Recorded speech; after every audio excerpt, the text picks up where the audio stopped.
Hello everyone and welcome to another episode of RPGs with Paddy. I'm Paddy. Today I'm going to be looking at the solo scenario Alone Against the Static for Call of Cthulhu. This is the fifth solo scenario for Call of Cthulhu. There is Alone Against the Flames, which is in the starter set and is available as a free download on the PDF from the Chaosium website. Then there's Alone Against the Tide, Alone Against the Frost, which was formerly called Alone Against the Wendigo, and Alone Against the Dark. So this scenario, Alone Against the Static, is the newest release, having come out in December of last year, 2023. This scenario is set in much more modern times. It's in the 1990s in South Dakota. I've been wanting to review it for a while, but I just haven't found the time. So now, knowing almost nothing about this, I'm going to record my first playthrough of it, and after that I'll make a separate video with my thoughts on the gamebook itself. To be honest, I'll probably play through it twice right now because there are two pre-generated characters they give you, and I believe playing through it as both of them gives quite different perspectives. Maybe. This scenario is written by B.W. Holland, and I'm using the version 3 download of the PDF. I'm not fully aware of what the changes were in the different versions, but probably just typos and link mistakes. So this video is going to be a full playthrough, so of course there will be spoilers.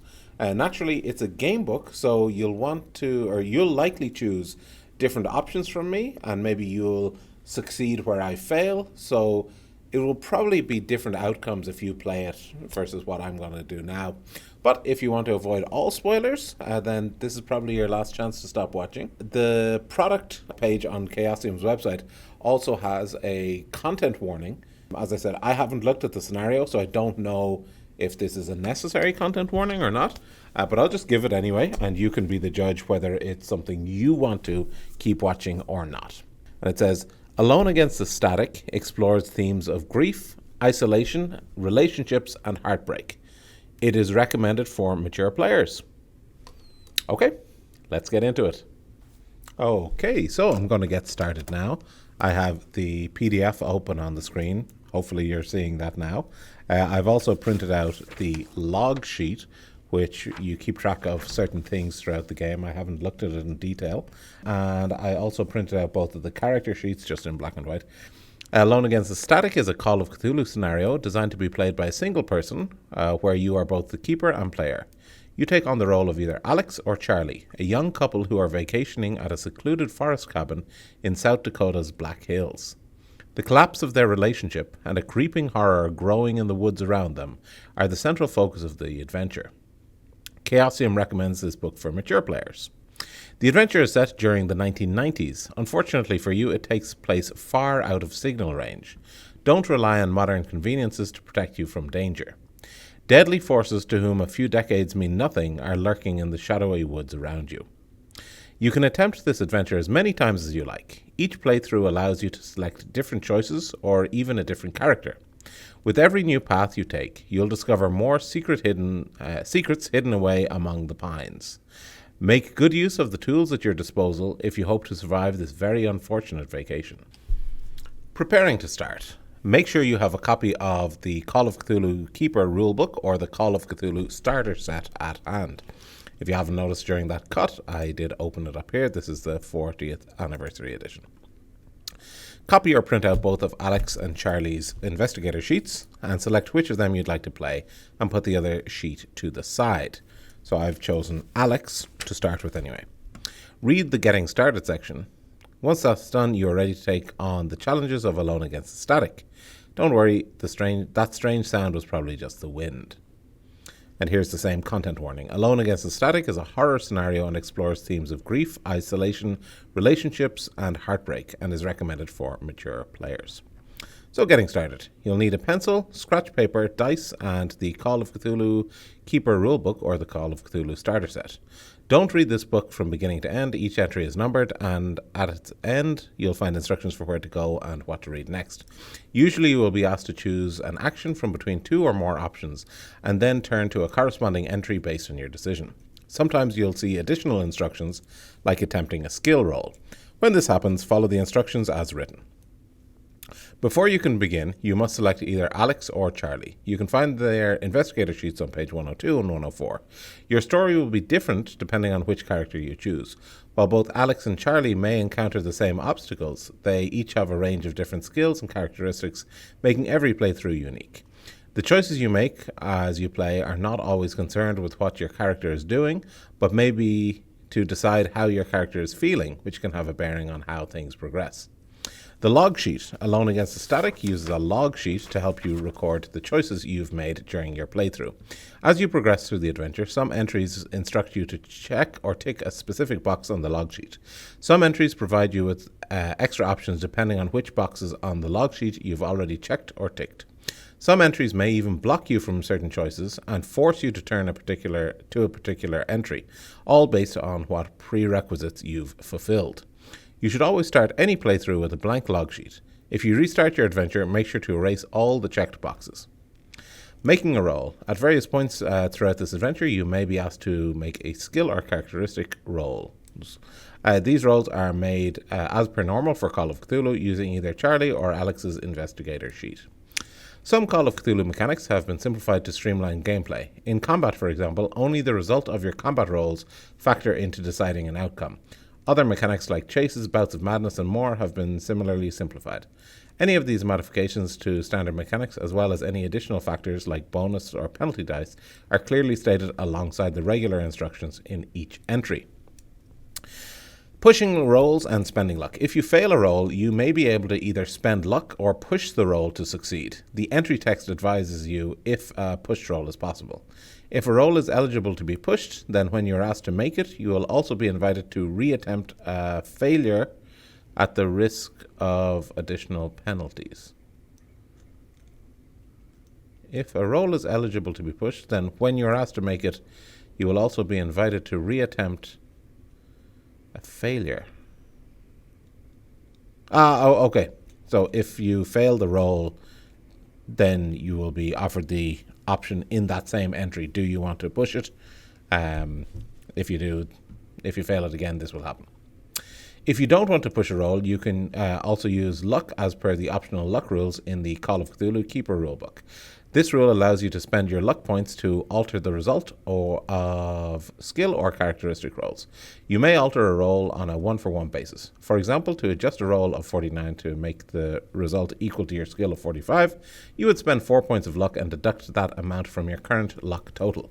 You cannot spend luck points to alter damage, luck, or sanity rolls, or rolls to determine the amount of sanity points lost. Additionally, you cannot spend luck on a push roll. You may use luck spending in this manner whenever you desire during the adventure, but beware that your luck can run out. Dying and going insane. Over the course of the scenario, some choices can result in loss of either hit points or sanity. Track these values carefully and remember the following. If you ever reach 0 hit points, you fall unconscious, become defenseless, and will die. Mark down the entry number you're in and then go to 324. All of these rules here are also on the log sheet, which is quite convenient. So you don't have to remember 324. It's written right in front of you here. If you ever lose half or more of your health in a single instance of damage, you receive a major wound. Mark down the entry number you're in, then go to 325. If you're ever reduced to 0 sanity, you go permanently insane. Mark down the passage you're in, then go to 334. If you ever lose more than 1/5 of your total sanity in a single day, you go indefinitely insane. Mark down the entry you're in, then go to 325. Charlie's sanity begins at 60, which means 1/5 of their total sanity is 12. Alex's sanity begins at 50, which means 1/5 of their total sanity is 10. These values may change throughout the adventure due to lesser sanity losses. Okay. If you ever lose more than 5 sanity points in a single instance, you trigger a bout of madness. Mark down the entry you're in, then go to 329. It is possible to trigger several of the above conditions simultaneously. If this occurs, resolve the conflicts in the following order. Prioritize resolving damage before sanity. Prioritize reaching 0 hit points over resolving a major wound, i.e. go to 324, not 325. And prioritize reaching 0 sanity first, which basically cancels out indefinite insanity and or a bout of madness. A note about the entries. The entries are numbered consecutively from 1 to 371. Keep a record of the entry numbers you go to, as you may have to backtrack at certain times. Knowing which entries you have followed is important. And I would say absolutely just keep a separate piece of paper where you're just tracking every number that you go to. Even with the PDF with linked numbers, sometimes it can make a mistake. Or sometimes it'll go to a page and there's it could have been one of these two entries and you're not sure. Just keep an eye on what you're on. You can always go back and check. All entries present information in the same way. The entry number is written in large bold numerals. Details describe the scene or briefly comment on a situation. After that, the entry might instruct you to go to a certain entry, ask you to choose an action, or to roll a die, which have different outcomes. The parenthesized number or numbers at the end of each entry are trace numbers showing the entries from which you may have come from to have arrived at the present entry, allowing you to backtrack if necessary. Occasionally, you may encounter the phrase "the end." This signifies that your investigator is doomed and the adventure is over. Sometimes it means you have won, of course, but not very often. If you failed in this attempt, reset your log sheet and try again. Okay, we're ready to get started. Okay, so we're ready to get started, and in this one I'm going to be playing as Alex. Start. Somewhere in the forgotten wilds, where pine needles carpet the forest floor, something stirs. Wind whips around the black hills to places where bears, rabbits, and birds never visit. The trees of the surrounding forest shiver. Beneath the moist earth, something wakes. Shifting from beneath the soil, it erupts in silence from the ground. Its emergence reverberates throughout the wild. Far off, a wolf howls in mourning for what will soon pass. It pulls itself from the darkness and breathes. It blinks. Take your chosen investigator sheet, so I am Alex, and roll 3d6 and multiply the result by 5. So let's go to 3d6. So I'll click them up and then I'll roll them. So that doesn't count, thankfully. 11. Okay, that's not bad. To begin your adventure as Alex, which is what I'm doing. Damn it, Charlie growls, struggling to fold an impractically large map over your car's steering wheel and avoid veering off-road into a tree at the same time. Can you just let me hold the map, you ask? No, I can do this just fine, Charlie says, and then slams on the brakes to round another tight bend. It is late afternoon on a rural backroad deep within the Black Hills of South Dakota. The sun is high, but the air is cold. You've seen nothing but pine trees and 2 narrow winding lanes for over an hour. Your car's radio is getting weaker. It splutters out a Neil Diamond song laced with static. Check or tick Alex on the log sheet. To keep offering help, go to 7. To change the radio station instead, go to 3. So let's see, do these links work? I'm going to go to 3. So remember, if you're playing this, always just keep a track. So 1, and then the next one is going to be 3. So in case you were wondering about those instructions, here in the parentheses is where I could have come from to get to here, to get to this entry. Here, you can see I could have come from 4 or 8. Okay, 3. You reach forward and turn the dial. The speakers vomit static while you scan for a signal. Please, Charlie barks and turns the radio off. I can't think with all that noise. You raise your hands defensively. Sorry, you say, but Charlie ignores you. You stare at them for a few seconds. Them. Not your hands, but Charlie. Then sigh and turn to stare out the window. You watch the muddy green blur of passing trees for several minutes. Finally, Charlie says. They jab a finger down at the still tangled map. It's the next left. You peer ahead and spot a tiny unpaved road cutting deeper into the forest. Charlie pulls onto it and the two of you weave through the trees in silence. Make a psychology roll to gauge how Charlie is feeling. Okay, so we'll go back to these. And again, I'm putting them up and then I'll roll them. So my psychology is 45. So let's roll. We're going to get 45 or lower. Beautiful. Okay, so that's a success. When you succeed in Call of Cthulhu, you can also tick the box next to it I don't know if you can see that. Hopefully you can see that. Just a small check. And that gives you the opportunity, if you want to continue with this character, to level up another time. But anyway, yes, I succeeded in the roll. So I'm going to go to 4. Oh, sometimes the link doesn't work. Maybe if it's on the same page it doesn't. But anyway, 4. Charlie seems agitated. It's been over 3 hours in the car, so that's understandable. You reach over, put a hand on their leg and squeeze.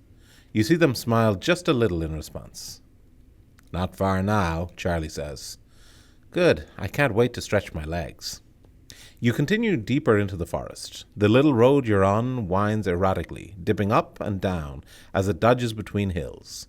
The sky gets lost in the branches of pine trees. As the evening shadows lengthen, you feel cold seeping in from outside. Go to 5. After a few minutes, a few more turns, and a few miles travel deeper into the forest, the sun sets. Your car's headlights cut into the darkness, revealing the road ahead just a few feet at a time. Eventually, the lights drift over the front of a cabin, reflecting off 2 windows on either side of a front door, which seem to stare back at you ominously. The car stops and the headlights shut off. Finally, you sigh, and step out onto the gravel driveway. As you walk around to the trunk to help with the suitcases, the cold night air seizes around you like a vice. Are you hungry? Charlie asks, while you try to keep from shivering. Make a con roll. If you fail, check or tick touched by cold. So my constitution is 60, so I want to roll 60 or lower. And I didn't. I could spend luck here. I don't have an option to push the roll, because it would say it here. So I'm going to just take that. I'm going to say touched by cold. So I'm ticking that in the box. If I wanted to spend 11 points of luck, I could. But I currently only have 55, so that would be a lot. Am I hungry? To say you were hungry, go to 6. Yeah, you know what? Yeah, we've been driving for a while. Let's eat. So 6 is just below. You nod. Sure. Hamburgers? Hamburgers it is. You take a brown grocery bag from the car's trunk, grab your suitcase, and walk to the cabin door. Charlie opens it up and steps inside. You follow, closing the door behind you to keep the chill out. Go to 11. The cabin isn't very big. It's just one central room with a double bed, a chest of drawers, and a corner set up to serve as a kitchen. There's no microwave. Both the oven and stove use gas. You see 2 doors. One goes to the rear of the cabin, while another leads to a small bathroom. You just know it's going to be freezing in there. On the wall opposite the bed is a TV and VCR unit sitting on top of a cupboard. The whole cabin is lit by muted yellow bulbs. It's not dark, but it's not quite light either. I'll be in the John, Charlie says. Then maybe he didn't shout it across the room. Charlie says, then steps inside the small bathroom and shuts the door. You are left alone. You put your suitcase on the bed, take out a few essentials, then move to the kitchen and unpack your groceries. There is a gas fridge and icebox that, judging by the steady and not at all soft hum emanating from it, was installed sometime in the 1970s. To get started on dinner, go to 13. To wait for Charlie, go to 16. We're in a bit of a bad mood with each other. I'll just get dinner started. Just mark down 13. You unpack ingredients for hamburgers. You find matches in a drawer, hold a lit one to the stove's gas burner, and turn the dial. Nothing happens. Damn thing. You ignore the front left burner and use the front right instead. It lights up super quick. You've got patties frying and are chopping tomatoes when you hear the toilet flush. Charlie emerges from the bathroom soon, sighing contentedly. Whew, sorry. I've been holding on to that one since we left Pierre. How charming, you mutter. Charlie comes up behind you and wraps their arms around your waist. You feel their breath on your neck, then the brush of a kiss against your cheek. I love you, Charlie whispers. To respond lovingly, go to 14. To change the subject, go to 17. I'm a lover. Let's go to 14. I love you too. You turn your head towards Charlie and kiss back. Now scoot. I need to finish dinner. You busy yourself in the kitchen while Charlie flops onto the bed. I'm so glad we're here. Me too. I think it'll be really good for us, you know? Yeah. Like Dr. O'Brien told us, Charlie said, staring at the cabin's warped reflection in the mirror black TV screen. Getting away from everything to just focus on us will be great. I think it could be really healing. To talk about plans for tomorrow, go to 18. To reassure Charlie, go to 15. Yeah, let's reassure. Yeah, you say with a faint smile. It'll be great. I know it. A few minutes pass, then you serve up the burgers. You and Charlie sit and eat silently. You find the cabin's nearby window strange. Outside, it's too dark. It's so dark that all you can see is your own reflection. It's like looking into a mirror. What do you want to do tonight, you ask, mouth half full. Charlie raises an eyebrow. You roll your eyes. Seriously? Well, you want to go on a hike tomorrow, right? You nod. How about we just fire up a movie and take it easy? Charlie gestures at the TV. To agree, go to 19. To complain, go to 25. You know what? I've been driving all day. Let's relax and stay in with the movie. That was just one of the examples there. I'm just going to go back to 15 for a second. When you click on something like this, sometimes it brings you to the wrong part of a page. And so that's why keeping track of your numbers, where you're going, can be really important. So I said 19 as well. Sure, you say. Charlie grins, then takes the dishes and heads over to the sink to clean them. You walk over to the TV unit. It's a relatively cheap model from the late 1980s, sitting on top of a dusty VCR player. You switch both on and open a cabinet beneath them, wondering what videos Charlie's brother and his wife left behind. He sure likes scary movies, you say, looking over the titles. 15 different tapes. And you're sure that covers pretty much every major slasher film of the last decade. God, none of these look good. There's not even a single comedy? Charlie asks from the kitchen. Make a spot hidden roll. If you succeed, go to 26. If you fail, go to 20. So my spot hidden is, 35. She's going to have some trouble today. So 35 or lower? 93. Okay, well, there's a big old fail. If you fail, go to 20. Okay.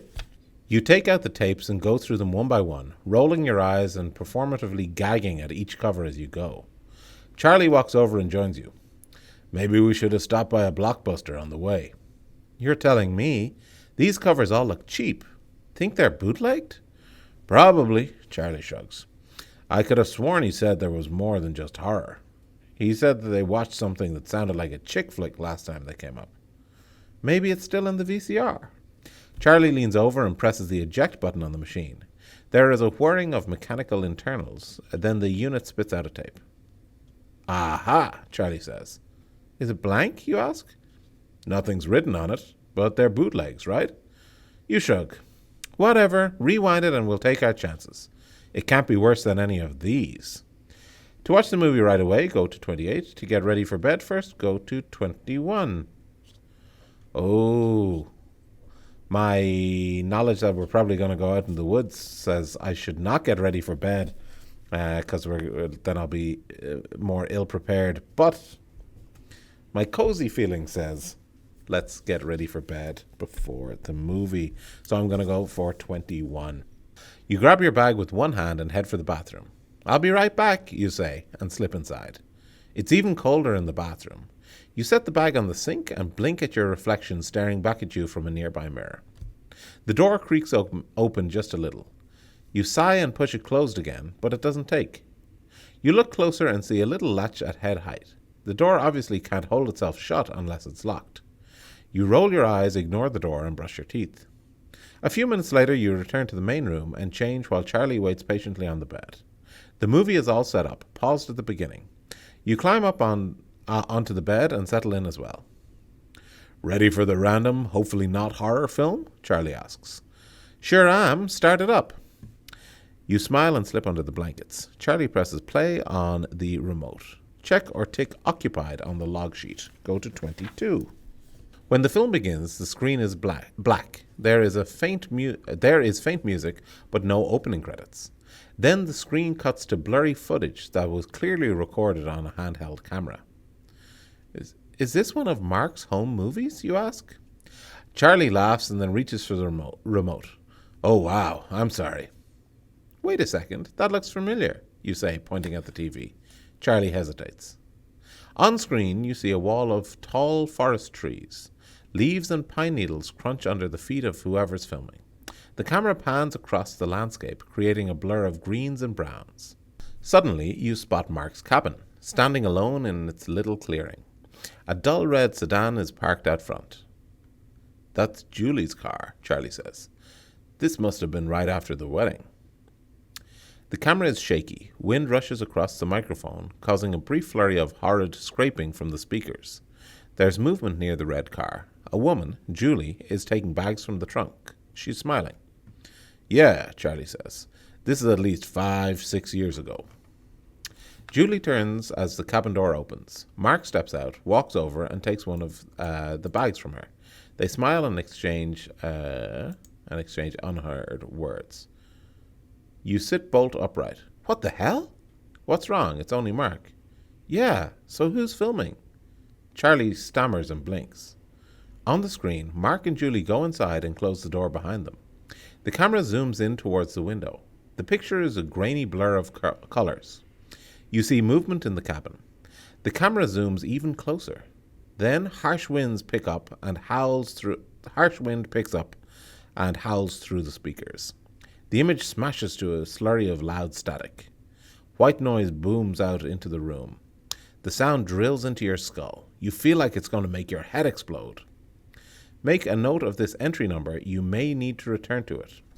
Make a sanity roll. If you fail, lose 1 sanity and check tick unsettled. Okay, so I have to do that anyway. My sanity is, 50. And I failed, so I'm going to go down to 49. Okay. And check unsettled on the thing. Filling that up. To cover your ears, go to 29, or to scramble for the dial and turn it down, go to 23. Yeah, I'm going to try and turn it down. You dart from the bed, grimacing at the ear-splitting noise. You switch the dial and kill the TV. Charlie is sitting on the bed with their hands clamped over their ears like a dope. Sorry, it's only a remote for the VCR. There's no volume control. What the hell was that? You ask angrily as you step away and slump back onto the bed. Charlie shrugs. I don't know. Mark and Julie came out here with someone else? Charlie laughs. I don't want to think about what my brother and his wife might get up to when they're out here. You roll your eyes. That was creepy. It was like a peeping Tom. Well, we know it's not. Charlie gestured to the TV cabinet. Why would Mark and Julie have the tape? If broken heart is checked on the log sheet, you cannot stay calm. You must go to 24. So broken heart is not checked. To get frustrated with Charlie, go to 24, or to stay calm, go to 30. I'm going to stay calm. I think that's kind of my personality for this playthrough anyway. You shake your head and take a deep breath. You're right. It's stupid. Let's just forget about whatever the hell that was.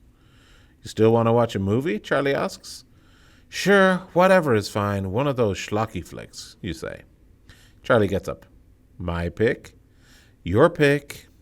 Charlie smiles and looks over the tapes in the cabinet. Ooh, this is a good one. You lean forward to look at a tape that has a guy wearing a pumpkin on his head as the cover. I think even you'll like it, babe. Somehow I doubt it, you smile. No, seriously, Charlie says, and slips the tape from the case. It's about this guy who's a writer, and he drives up to this secluded town in Maine, right? Charlie hits eject on the VCR. And anyway, when the TV set blares to life. It bellows static through the cabin. Thunderous scraping and coughing bounces off the walls. You thrash and cover your ears. Charlie swears, but you can hardly hear it. The noise builds to a frenetic peak. It's almost unbearable. Then, just as quick as it began, the noise stops and the TV falls silent. All the lights in the cabin go dead. The power is out. Go to 31. Charlie? You ask the darkness. Yeah? What was that? Power's out, I think. You hear scrambling in the darkness as Charlie shuffles along the floor, one hand touching the wall. They flick the light switch several times. I thought this place was on solar power. Well, I guess solar power still runs out.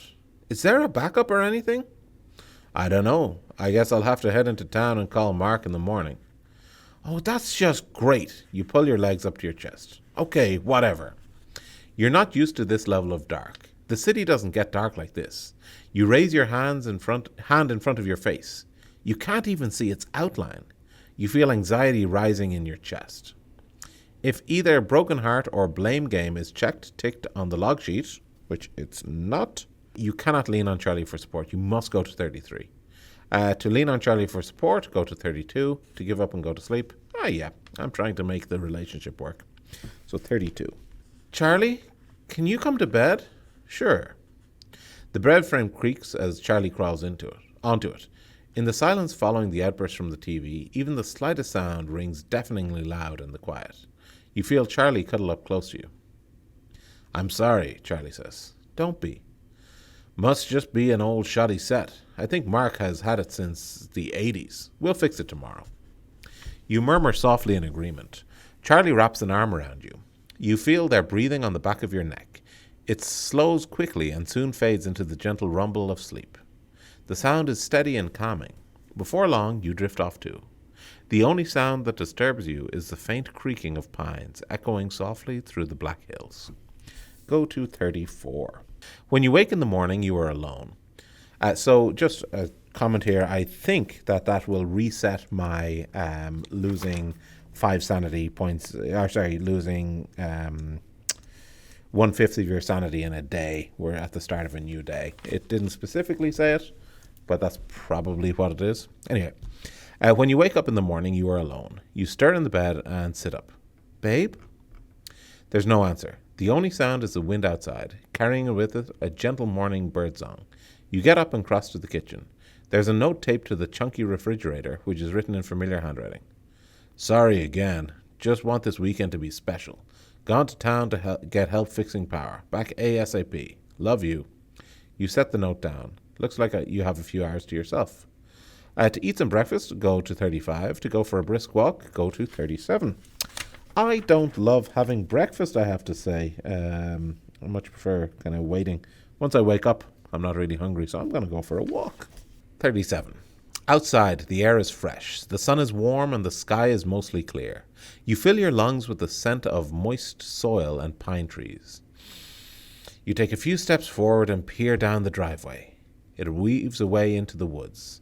The trees are so thick here that you'd probably have a better chance listening out for cars than looking for them. You turn and head down a walking trail just by the cabin. The earth has been worn smooth by the hiking shoes of innumerable visiting families. The forest grows thicker around you as you walk. Unseen critters skitter past in the underbrush. Birds move through the branches above, calling out and making pine needles rustle.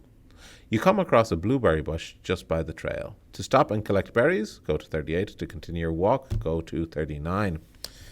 Now, my reaction to this is my wife would definitely stop and pick up berries. She just loves eating random fruit that she finds on the trees, just trying it out.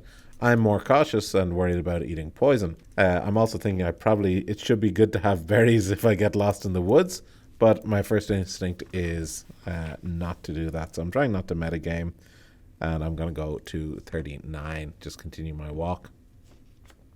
The nature surrounding you eats away at the stress layered into your being. You feel yourself truly smile for the first time in weeks. It happens without any effort on your part. It feels good.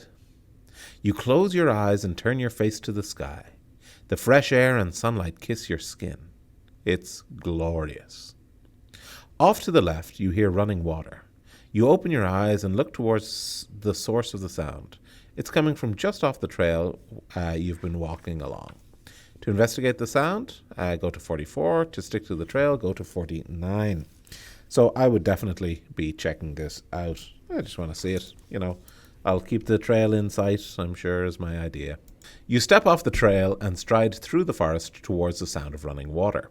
The ground is uneven, so you steady yourself on the trunks of nearby pines as you go.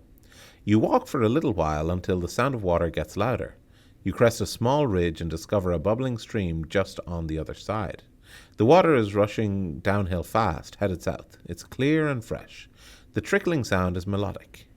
If the flowers in the stream is checked ticked, which it's not, this place reminds you of something. You must go to 48. To take a drink from the stream, go to 45. To sit for a moment and enjoy the serenity, go to 50. Well, I'm actually a little bit thirsty right now, so I'm going to have a drink, and I'm going to take a drink. You carefully walk down to the riverbank. Loose leaves and pine needles wash downstream in a tiny rendition of white water rafting. You drop to your knees, scoop up a handful of clear water into your palm, and bring it to your lips. It's cold and refreshing. Make a listen roll. So my listen score is 50. So let's have a look. I've been failing a lot recently. So I just checked, and I'm always misinterpreting this rule with the zeros. But it clearly says here a result of 1 and 0 reads as 10. So on a normal D10 dice, this 10 would not be there, it would be a 0. There is no 10 on a real one. So that'll be 5 and 0, which would be 50. So I just succeeded in it. So I'm just going to check success on my listen. If you're playing this game as well, don't be afraid of failure. It's just creating the story in a different way. Succeeding in something doesn't necessarily mean that you're going to have a better, more successful story. It's going in different ways. So, embrace the failure as well. But I succeeded in that, technically. So I'll go to 46. Beyond the stream, between the trees, you hear twigs snapping. You stiffen up, then stand up tall. Suddenly, a deer emerges from the tree line. It steps slowly towards the stream, then spots you, freezes, and stares. I presume this is what I'm looking at. The water running between you and the deer is the only thing that moves. You are both completely still, watching each other. You notice one of the deer's eyes is swollen with pus and blood. Make a natural world roll. And I'm able to push this one. If I want natural world, I have 30%, which is not bad. And I'll just show you again. This is going to be a score of 8. 0 and 1 is a score of 1. So 0 and 8 is 8. So that's actually going to be a very strong success. You've watched enough nature documentaries to know that whatever's infecting the deer's eye isn't common. It doesn't look like any of the frightening diseases, prions, new word for me, or parasites you've seen on TV. You take a step towards the deer, palms raised, trying to look non-threatening. As soon as you move, the deer turns and bolts. It vanishes into the colors of the forest within seconds. You're left alone by the stream. Creepy. You better get back to the trail. Check or tick the veterinarian box. There we go. Hopefully that's good. And go to 55. You hit the trail and push forward, heading farther down the Black Hills and deeper into the forest. It's a pleasant hike. Sunlight filters through pine branches and casts up dancing shadows all around you in the cool morning air. After a half hour or so, you feel nature calling and step behind a tree to pee. You are fumbling with your clothes when you spot something. Ahead, off the trail and nestled in a narrow valley, is a dilapidated wooden shed. To investigate the shed, go to 56. To ignore the shed, go to 79. I really want to check it out in the game. I've mostly been playing my personal character, or as close as I can get in the situation, and I would stay the hell away from it. So I'm going to go to 79, ignoring the shed. It might have good things in it, but that's not what I would do. Forget that. You've seen enough horror movies to steer well clear of little abandoned sheds found in the middle of the woods. You continue your hike for about half an hour, then turn and head back home. Go to 84. I really want to know what's in there. Maybe next time I'll have a chance. You crest the rise that leads back to the cabin. The sun is high in the sky. It's late morning, soon to be afternoon. You sigh. There's no sign of the car, and therefore you're probably still without power or your partner for now. You head inside. Everything is well lit by the late morning glow. You change out of your walking clothes and leave them on the bed, then head into the bathroom to shower. If occupied is checked on the log sheet, you remember a minor detail. You must go to 86. Occupied, I think it is. Yes, it is. I have to go to 86. Otherwise, I would go to 87. You close the door behind you and turn on the shower faucet. Water cascades into the waiting tub below, filling the room with with a constant loud drizzle that is almost reminiscent of white noise. The pressure is lousy without power to the pump, but gravity does most of the work. Thank God the water heater is gas-powered. You pause, remembering that the bathroom door doesn't keep itself shut. You push it closed harder and put the latch on to secure it in place. You step into the shower and wash the morning hike away. To stay for a while and enjoy the soak, go to 90. To shower quickly, go to 92. Let's go for 90. The water is warm, cleansing, and healing. You love the feeling of it running over your skin. You swear the water even smells different to the water back in the city. You stay in the shower until you're completely relaxed, ready to face the afternoon with a smile. Heal 1 hit point, don't need it, and restore 1d4 luck points. Usually you can go above your starting luck, so I will do that. I'll put it up and then I roll it. Shouldn't have said anything, could have kept that. 3. Right, so my luck will go up to 58. Good. Go to 92.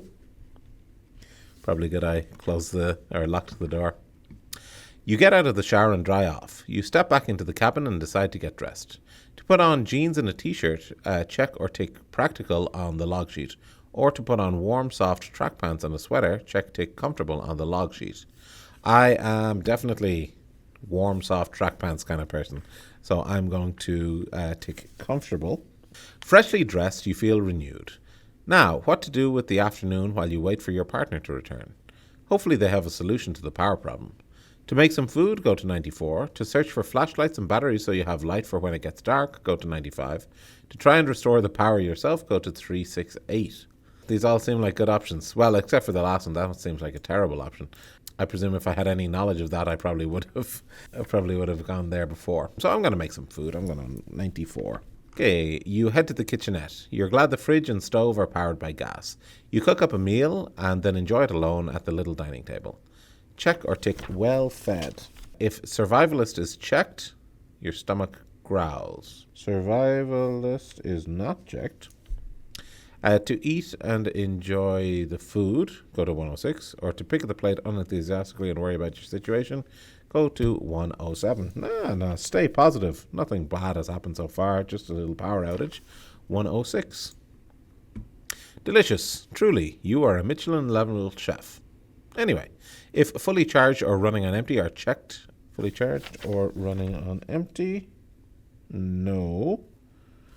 Nope. To look for flashlights and batteries, go to 95. Okay, great. I was able to do both. You know there was a heavy-duty flashlight in the car, but it's gone now. What do you have here in the cabin? Right now, when the sun goes down, you'll be left in the dark. Make a spot hidden roll.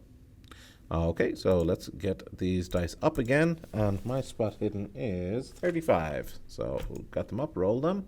And that is a 5. Wow. Some very good rolls here. Spot hidden. That's going to get a check. A natural world from earlier, I forgot to check. Okay, great. So if you succeed, go to 97. In the cupboard beneath the sink, you find a little plastic container with a mini flashlight in it. You switch it on. It works, but the beam is weak. The batteries are probably dying. You look for spares in the pantry, the bathroom, and in the bedside tables. Eventually, your gaze settles on the TV cabinet. You cross the cabin to the television and perch on your knees in front of it. You open the cabinet and scan over the videotapes. You move some of them aside to look deeper into the cabinet. In the dark, right at the back, you find a blister pack of batteries. They must be kept here for the remote control, but they fit the flashlight. Jackpot. You swap the batteries out. The beam becomes much stronger. Check or tick fully charged. If well-fed is checked, you're bored, you must go to 108. Okay, so yeah, I have that because I am well-fed. So I have to go to 108. You can't think of anything else to do in the cabin, and restlessness is creeping in. For a while, you lie on the sofa and read an old beat-up paperback from a shelf in the corner. You think it's pretty good, but a little flowery and overwritten. Not to mention how grating prose written in the second person can be. Make a listen roll. All right, my listen again is 50. I succeeded last time. How about this time? 57. No. Do I want to use my luck? You know what? Yes. I'm going to go down to 51 luck to make that a success. I'm gonna go 110 anyway. I'm gonna spend the luck. I'm gonna hear what's going on. You hear footsteps outside. They crunch on the gravel driveway. You sit up. You didn't hear a car approach. You stand up nervously and creep across to the window. A balding middle-aged man is standing just outside the front door. He's dressed in a thick winter coat and has his hands in his pockets. You do not recognize him. He lifts his hand to the cabin door and knocks. To pretend nobody is home and wait for the stranger to leave, go to 140. To answer the door, go to 121. I'm a trusting kind of guy. I'm going to go to 121. You cross the door, unlatch it, and pull it open. Hello? The stranger looks you up and down, his face devoid of expression. Hello, he says. He isn't smiling. He looks past your shoulder into the cabin. Is Julie home? Julie, that's Mark's wife. To ask who the strange man is, go to 114. To tell him Julie isn't here, go to 122. I'm going to ask him who he is, 114. Sorry, who are you? You ask. He ignores your question. Julie, is she home? Make a spot hidden roll. If you succeed, so again, my spot hidden is only 35. No, so then it's going to go to 118. You don't know what to say next. Are you lost, you ask? Just looking for Julie, he replies. Can you tell me your name? He stares back at you. He stares at you. You stare back. Sir, you ask. Is Julie home? He asks again. To keep talking, go to 116. To ask the stranger to leave, go to 117. To close the door on the stranger, go to 128. I'm going to ask him to leave. The stranger gives you the creeps. He's placed awfully close to the door and is standing kind of funny. Sorry, you have to leave, you say. Why? Because this is private property. He stares at you without responding. He is silent for an uncomfortably long time. He isn't moving. Just go, you say. I don't want to have to call the police. You got a phone in there? He asks. You stay silent. You know you don't. You can try to reason with the stranger, scare him off, or just shut the door in his face. To scare off the stranger, make an intimidate roll. To reason with the stranger, make a persuade roll. To shut the door in his face, go to 128. My persuade is not bad. What was the intimidate? I don't think I'm that intimidating. Oh, it's not bad. Actually, it's the same. And my strength, which is probably shutting the door, is my strongest. But, I like to make friends. I'm going to go with persuade. So my persuade score is 60. And that's the best score you can get. 1. So I'm going to mark that as done.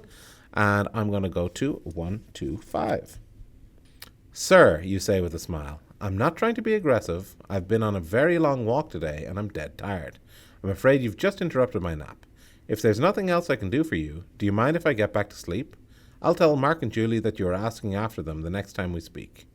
The man blinks. He looks around for a moment, grunts and nods. He turns, hands still in his pocket, he begins to walk away. You watch as he goes. He doesn't head down the driveway. He takes the trail that leads into the forest, the same trail you went walking on earlier. To follow the stranger, go to 138. To close the door and make sure it's locked, go to 120. I'm also kind of lazy. I'm going to go 120. You need to make sure the cabin's safe. You check every lock you can find. You pull the door closed and lock it, sliding across the deadbolt to make doubly sure. Then you walk to the bathroom and check the window. You latch it shut too. The other windows in the cabin don't open, and there's just the one door in and out. It all seems safe. Check or tick lockdown on the log sheet. To settle in for the night, go to 142. Well, I don't have any options there, so...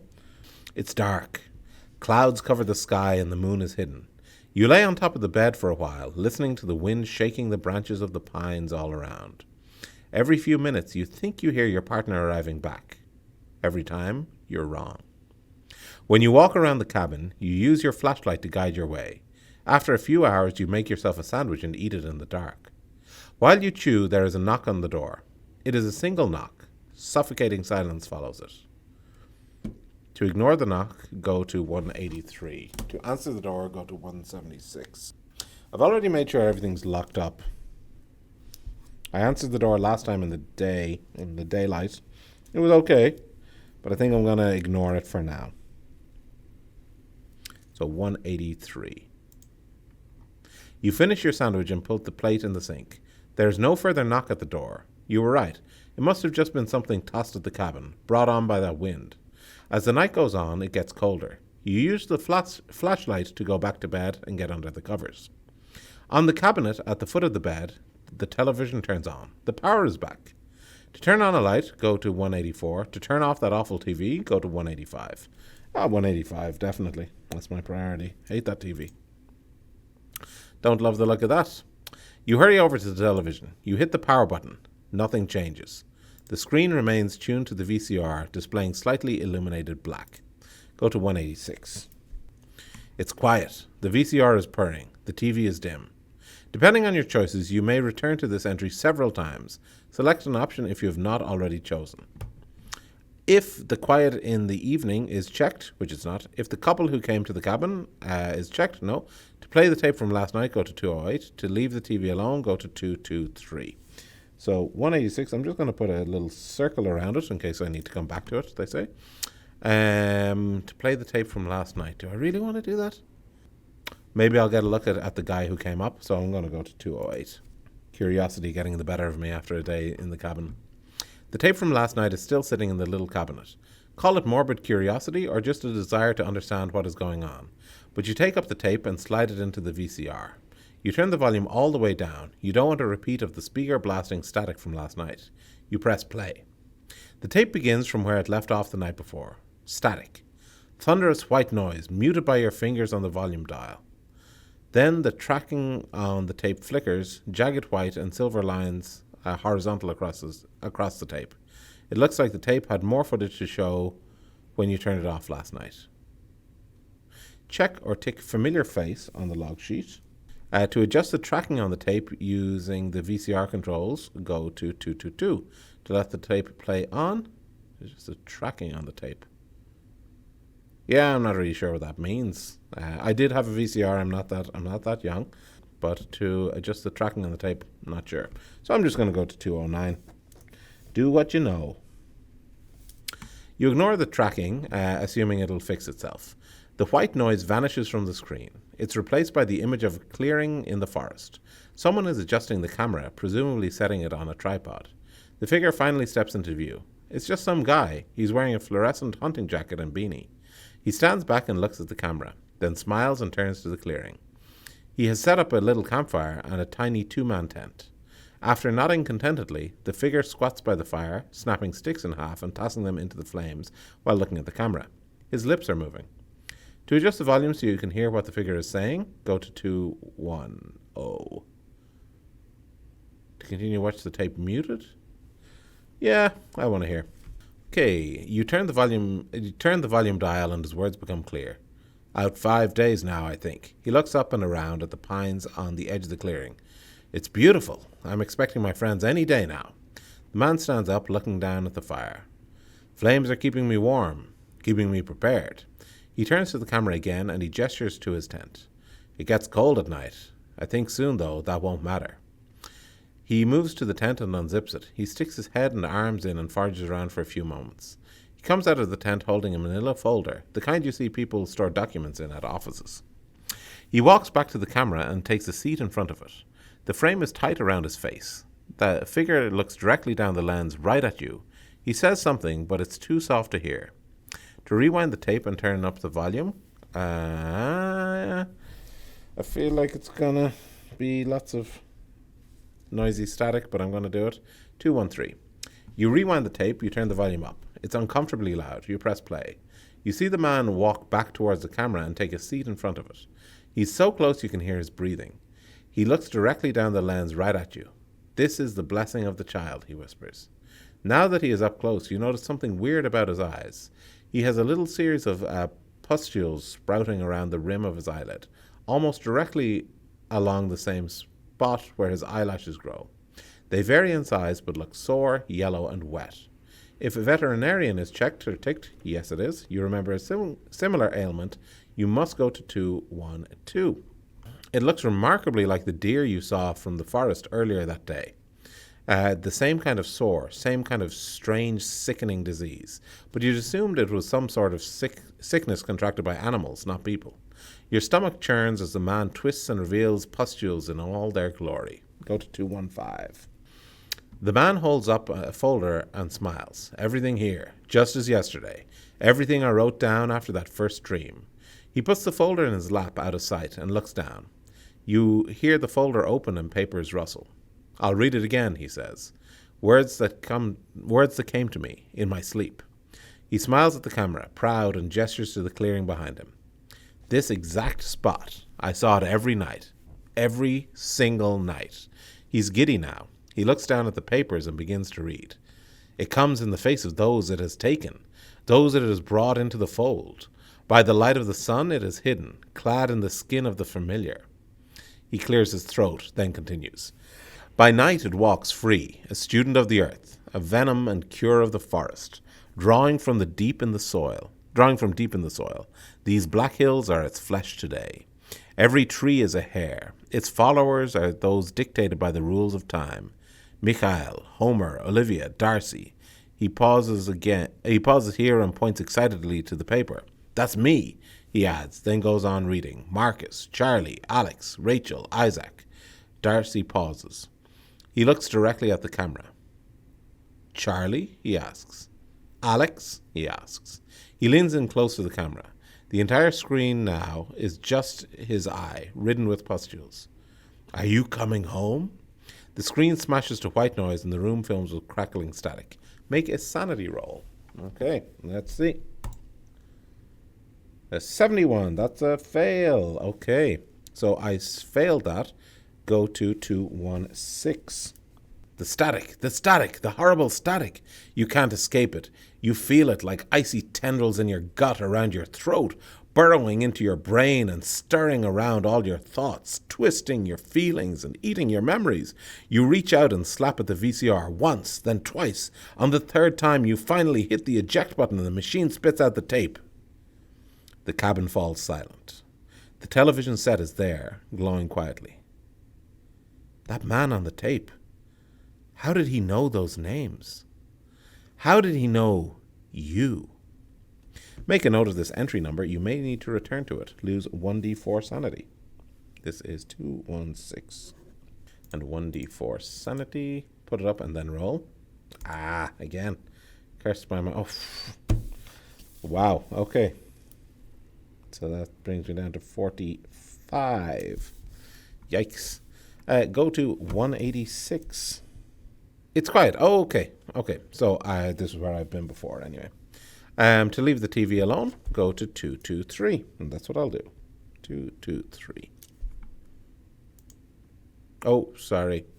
186. Sorry, I just want to check. There were a few other options, and I might have recently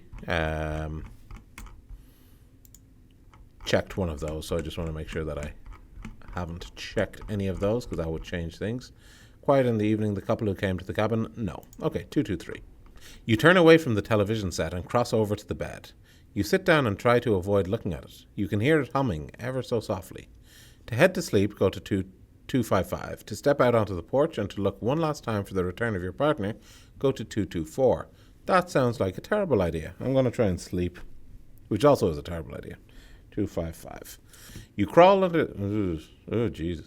Don't look at the pictures, by the way. You crawl under the covers without bothering to get changed. At least here it's warm. You set the flashlight by the side of the bed, then switch it off.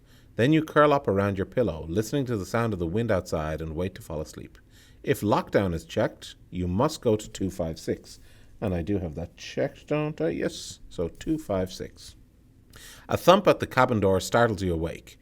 You hadn't been asleep long. You fumble for the flashlight and switch it on. You draw the light to the cabin door. It sits there, still locked, just as you left it. The door suddenly shudders with another violent bang.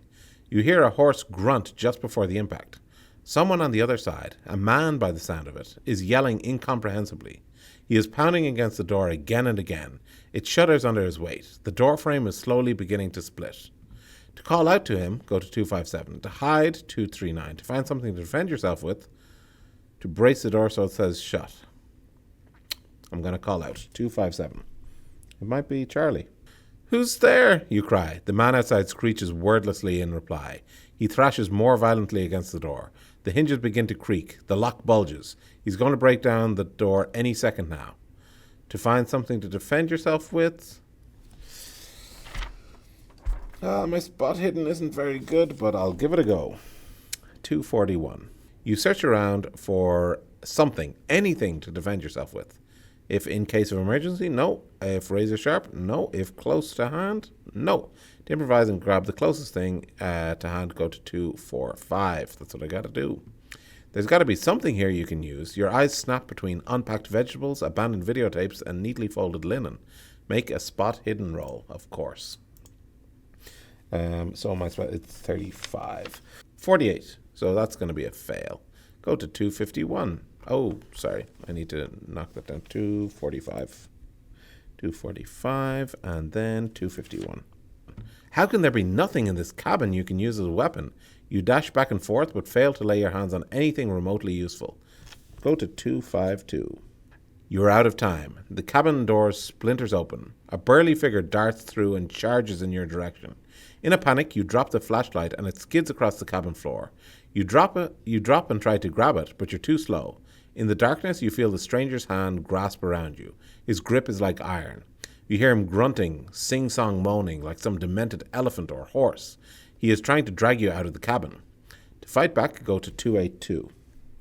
You struggle and try to break free of the stranger's grip. There's no way you're giving up without a fight. You lash out, kick, shout, and do everything you can to escape. Make a fighting brawl roll. So my fighting brawl is 55. Not too bad. 16. Great. 283. You thrash and heave. It takes a Herculean effort, but eventually you wedge yourself against the stranger and yank your body out of his grip.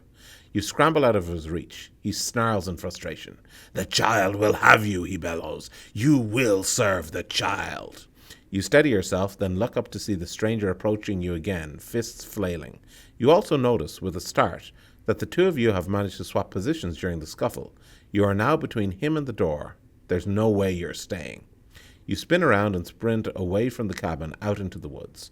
The stranger's howls of fury grow fainter as you vanish into the night. Make a note of this entry number. You may need to return to it. Take 1d4 damage. But I succeeded. Just wanted to make sure. Yeah, wow, okay. 1d4. 2. Okay. So that's my first hit points lost. I go to 298. You dash out into the night, running as far and fast as your body can manage. The cold air burns your lungs. The surrounding trees sound alien as they rustle, making you all the more terrified.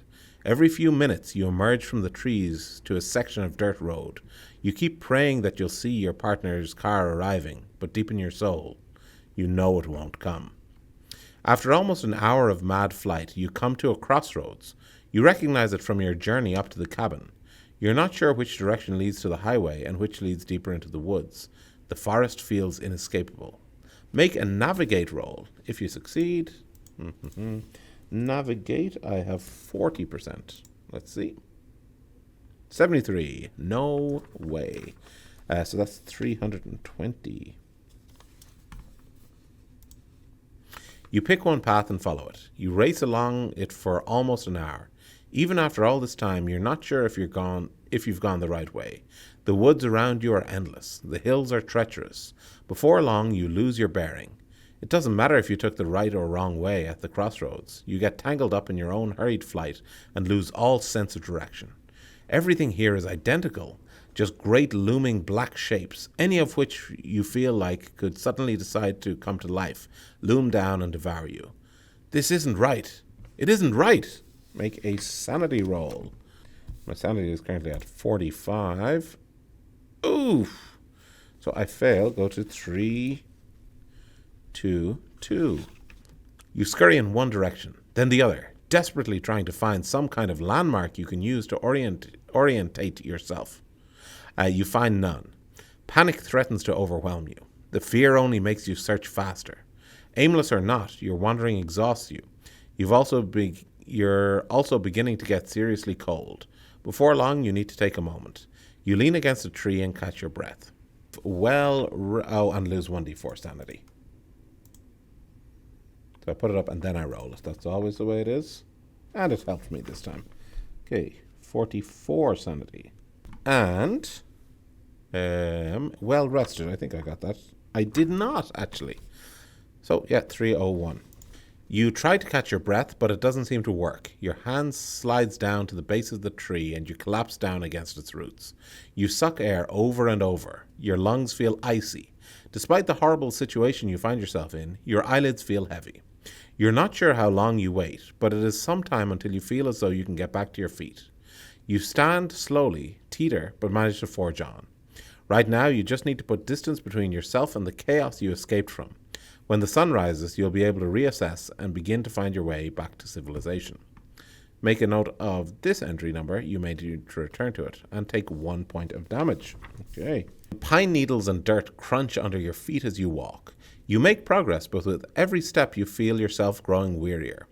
You need to find somewhere to rest. Maybe some high ground would be good.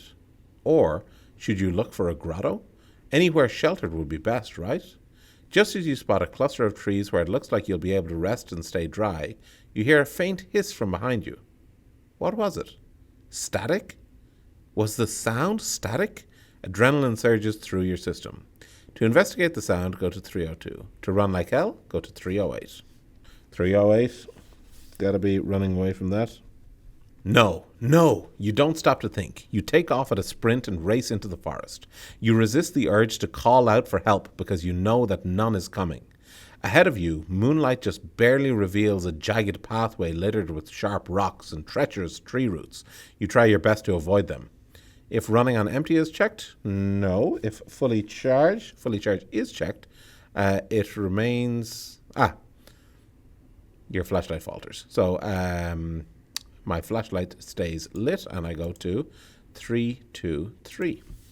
Without light to guide your path, you'd almost certainly break your neck running over the uneven ground ahead. You silently thank your lucky stars that you stopped to add extra batteries to your flashlight. You dodge between the hazards and leave the sound of static behind you. After a minute or so of mad dashing, you can hear nothing but the rustling of forest pines. Just as you're about to stop to catch your breath, you suddenly break through the trees and emerge, blinking, into a large moonlit clearing. Without the pine trees hiding the light, you can see much more clearly here. The clearing you've wandered into isn't very large, but somebody has still set up inside it. You see a small tent next to a dormant fire pit. Maybe you've found help. If familiar face or wrong turn is checked, and I'm pretty sure I have familiar face, yep. You recognize the campsite, you must go to 266. A sense of deja vu washes over you. This campsite, it's the same one. You hear a rustling from inside the tent. Your noisy arrival clearly woke up whoever is inside. A sing-song voice calls out, "Hello?" Your stomach sinks. You recognize that voice. The tent flap unzips and the same man steps out. He's even wearing the same clothes. He looks towards you, hesitates, then nods. You notice that his eyes show no sign of surprise. To respond to the man politely, go to 355. To respond to the man aggressively, go to 286. I'm going to stay polite for now, rather than start a fight.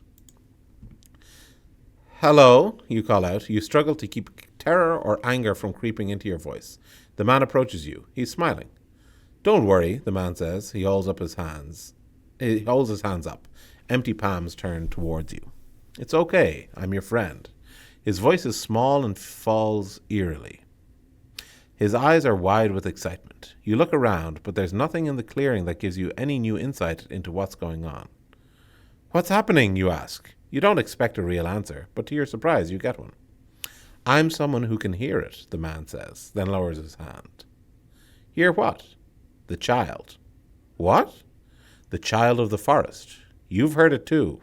"I know you have." "When it weeps, it sounds like static," you say.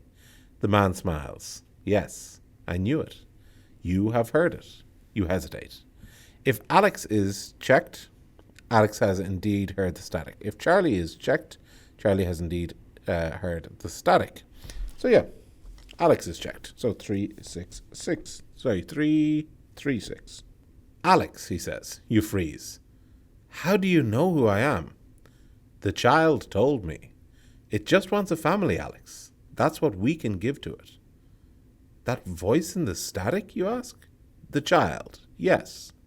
You may return to this entry several times. When you do, select an option you have not already chosen. To ask what the child is, to ask more about what the child wants, to ask how the stranger knows all this, to ask if he's the man you've seen around. Let's go 337. You keep calling it a child, you say. What actually is it? The man smiles. Something ancient. I know, a strange name for one so old. I believe it was birthed from Mother Earth herself. It exists alone in the wild places of the world. It's lonely and aching. If Alex is checked, go back to 336. So let's find out what the child wants. 338. The child, you say. It wants a family? The man nods. It spent uncountable years alone. It sees past, present, and future. It has tried so desperately to adapt to the technology of our world, but has failed. It just wants people to be with it, here, in its home. He gestures around. Go back to 336. Ask how the stranger knows all of it. It's a burden, this knowledge. The man smiles. I came to this place years ago. I brought my camera. I wanted to document the wild, but I found something far more important to document. Something beyond comprehension. I found that the child could somehow manipulate the magnetic particles in my videotapes to show me visions of the future. He smiles wide. And so far, they have all come to pass. The child exists between the earth, in the soil, in the trees, and in the pine needles at our feet. The power of the earth all around it lets it smell and taste and touch anyone who encounters it, whether they have already or not. What do you mean, you ask? It sees the future? For the child, there is only now, and now is everything all at once. It's why it was waiting for you, he says. In my time here, the child has shown me many things, all stored in my tapes. I've kept them and labeled them and tried to categorize them as best I could. 336. I don't really need... 340. Yeah, see, maybe he can tell me something.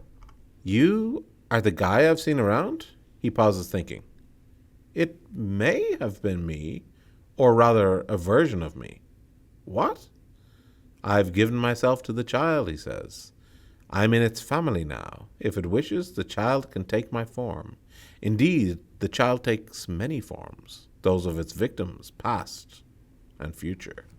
336. Okay. Wow, creepy. When you have finished talking, select one of the following options. To tell the man he is talking nonsense, to ask him how you can leave safely, go to 350. I don't think that's going to work, but I'm going to try. I don't want to insult him, but I want to get out of here. How can I get out of here? The man furrows his brow. You mean leave? Yes, you say. I want to get out of here and go home. I never want to come back here, ever. The man shakes his head. I'm afraid it's too late for any of that. The child has chosen you. It had waited your arrival for so long. You shake your head. I don't care. I'm not staying. You turn and make to run, just as a familiar voice rings out. Wait. If Alex is ticked on the log sheet, you recognize Charlie's voice. Go to 342. You spin away from the man. There, standing on the edge of the clearing, is Charlie. Their clothes are flaked with mud and dirt, and there are twigs caught in their hair. But they're here. They're alive. They're smiling at you. Honey, they say, it's okay. To run to Charlie with open arms, go to 343. To hesitate, go to 351. Well, he just told me that the child can take the form of any of its victims, so I'm going to say that it's probably not really Charlie. 351. Something in the base of your consciousness is sounding a terrible alarm, but another equally strong part is telling you to run over and embrace the person you love. If broken heart is checked or ticked, the voice telling you to stay isn't loud enough. To flee the clearing, go to 10. To run to Charlie, go to 343. Yeah, no option. You dash across the clearing and cling to Charlie. Oh my God, I've been so worried. You hold him close against you. If broken heart is checked, no, it's not. Go to 352. Charlie hugs you back. I know you have. Don't worry. Everything is going to be okay now. We're all together now. You feel Charlie's hand stroking at the back of your head. You pull away. You don't have time for this right now. Charlie, where's the car? We must get out of here. We have to go. Now. Charlie looks back at you sadly and shakes their head. No, honey, we can't go. We have to stay here. The way Charlie speaks is all wrong. Standing closer now, you notice 1,000 subtle details that don't fit with the person you know. This isn't Charlie. I know you're nervous. I'd try to explain everything, but I just don't think there's much point. They raise their arms and open them wide. I'll just show you. If arrival is checked, which it is not, a horrible image flashes into your mind, but it's not, so go to 348. You can't bring yourself to answer. Your mouth just opens and shuts like a fish's. Charlie watches you for a long time, then bows their head. Your heart drops. I need you, Alex, Charlie's voice says, but this time it comes from behind you. You spin around and see that the man who crawled out of the tent, body unchanged, is now wearing Charlie's face. There's 2 of them now. They're on either side of you. I need you like I needed Charlie, they say. And when they speak, their voices merge, overlay, and bleed static. You're here now. We can be together, we 3, we 4, all of us. Please come with me. Make a note of this entry number. You may need to return to it. Okay, I need to make a sanity roll as well. This could be trouble. So my sanity is currently at 44. That would have been a nice roll. 98. Wow, that's a big fail. And so I've most recently, so I lost 1 the first night. This is my second night. So I've lost 5. So if I lose 4 points, I'll have gone to 9, which will be, I think you round up for that. So yeah, we'll just have a look. 4. So just checking out the rules on indefinite insanity. It doesn't actually clarify here. It might somewhere else, but I can't find it on short notice, whether you round up or down. So I was on 49 sanity at the start of today, and I just lost 9 points throughout this day. So if you lose 1/5, which would be 9.8, then you would go insane. But usually you round down or to your detriment in Call of Cthulhu. So that's what I'm going to go with the ruling for now. So I lost 9 points of sanity. That means that I lost 1/5. So that means that I have to go to mark down the passage you're in, then go to 328. So I am in 348. So I'm just going to mark this 348. Then I'm going to go to 328. The world is too much for your fragile mortal mind. The deep and twisted reality of what lies beyond the wall of human understanding fractures your consciousness like splintering glass. You are indefinitely insane. From now on, whenever you lose sanity, you must go to 329. Return to the entry you noted when you last lost sanity. So I'm going to go 348 again.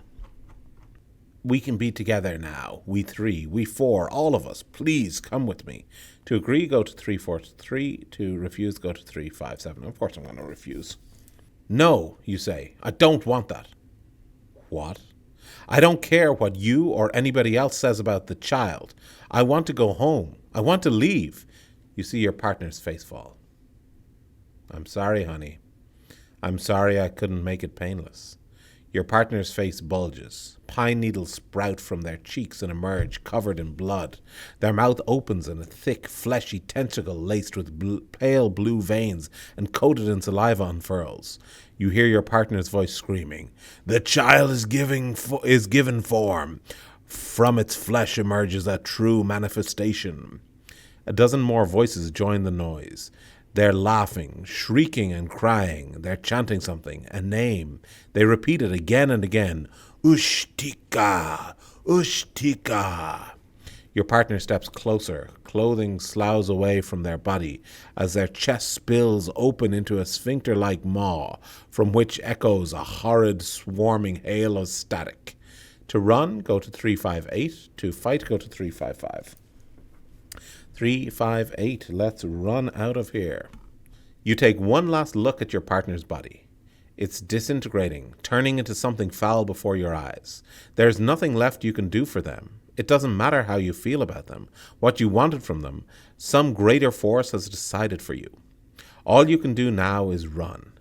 You race for the edge of the clearing. You can make it out if you're fast enough. You hear the warped sound of your partner's voice calling after you, but don't turn to look back. Then you hear heavy slamming footsteps fast approaching. Make a dex roll if you succeed. My dex is 65, not bad. I think I might be using some luck here. So that would have been nice. I'm definitely using 6 points of luck there. That brings me down to 45 to turn that into a success. So I'm going to go to 360. You run through the forest. You jump logs, duck under low-hanging branches, deftly avoid the moss-ridden stones. For a while you hear the sound of pursuit, but terror, rage, and anguish pushes you to run for far longer than you ever have before. Eventually the sounds of pursuit fade. You keep running, tears streaming down your face. You run for hours. You only stop when the sun rises. By the light of the new day, you find your way through the trees back to a main road. You walk, haggard, for hours. Sometime in the mid-afternoon, when the autumn sun is beginning to dip, you are picked up by a passing trucker. He stares at you curiously and asks repeatedly if you're all right. You never answer him.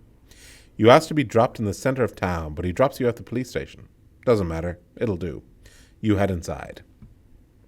Days pass in a blur of hospital visits, police reports, and soul-sucking interviews with smiling psychologists who assure you they're only there to help. Search teams go into the Black Hills to try and find your partner. They don't find anyone, but you never really thought they would. They do eventually find your car. Even though it has your license plate, the searchers say it can't have been the same vehicle. It was rusted, covered in moss, and looked as though it had been abandoned in the forest for years. You find no reprieve, even in rest. When you sleep, you dream only of the forest, the lonely trees, the wet soil, and the endless night sky. But there's a strange budding warmth in your belly that makes everything seem fine. Somewhere out there is screaming, a chanting, the wind that unsettles the trees. The breeze makes the pine needles dance across the forest floor. Then there's the static, a cacophony of sound running together, blending to create a tall, all-encompassing drone. It fills your head, your very being. The static is all. Then, suddenly, the warmth within your stomach explodes. Your flesh tears, yet there's no pain nor blood. You watch in horror as the gnarled branches of some ancient tree emerge from your stomach, all while twisted roots encircle your bones, crushing and cracking them. You try to scream, but only static emerges. As the static fills you and everything around you, the last thing you are aware of is the endless sea of stars above you, the cold stars. Then darkness. Go to 354. The darkness lifts. The light of dawn brings you to wake.